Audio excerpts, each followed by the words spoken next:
Shalom, berjumpa lagi dalam program Resik Renungan Singkat di dalam channel Pengkhotbah Desa. Hari ini kita akan merenungkan firman Tuhan yang diambil dari kitab Yesaya pasal 54 ayat yang ke-10. Firman Tuhan katakan, "Sebab biarpun gunung-gunung beranjak dan bukit-bukit bergoyang, tetapi kasih setiaku tidak akan beranjak daripadamu, dan perjanjian damaiku tidak akan bergoyang. Firman Tuhan yang mengasihani engkau." Amin.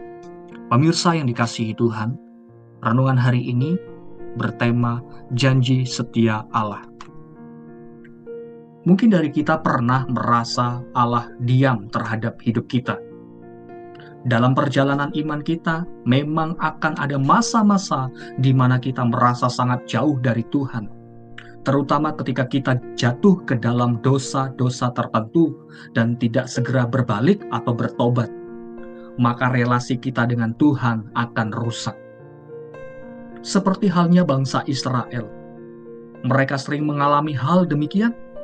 Sebagai bangsa pilihan Tuhan, Israel diberikan banyak keistimewaan. Mereka mengalami keajaiban-keajaiban dan kebaikan Tuhan. Namun, mereka kerap jatuh dalam dosa dan pelanggaran. Mereka hidup jauh dari Tuhan. Lalu Tuhan memberikan disiplin terhadap mereka. Tuhan izinkan mereka masuk dalam pembuangan dan penjajahan. Pemirsa yang dikasihi Tuhan, kalau kita melihat kesetiaan Tuhan terhadap Israel tetap ada untuk selama-lamanya.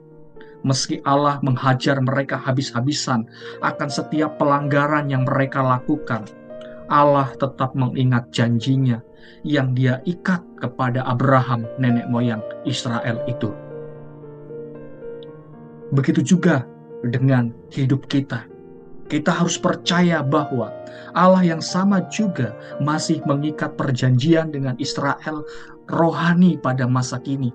Yakini kita adalah umat pilihan Allah oleh karena kita telah percaya di dalam Yesus Kristus. Ketika kita ada di dalam Yesus Kristus, maka kita berhak menerima janji seperti halnya orang-orang Israel. Jika kita mengetahui dan percaya di dalam Yesus Kristus dalam hidup kita, maka kita akan menerima janji Allah itu. Dalam perjanjian Allah tersebut, Ia mengatakan akan terus-menerus bersama-sama dengan kita, dan kasih-Nya tidak akan bergoyang meski banyak hal yang terjadi dalam hidup kita. Seperti yang dikatakan dalam kitab Yesaya tadi, "Sebab biarpun gunung-gunung beranjak dan bukit-bukit bergoyang, tetapi kasih setiaku tidak akan beranjak daripadamu, dan perjanjian damaiku tidak akan bergoyang. Firman Tuhan yang mengasihani engkau." Hal ini seharusnya memberikan kita kekuatan dan keyakinan bahwa Tuhan itu setia terhadap janjinya. Kiranya renungan ini dapat menguatkan setiap kehidupan kita. Tuhan Yesus memberkati kita semuanya. Shalom.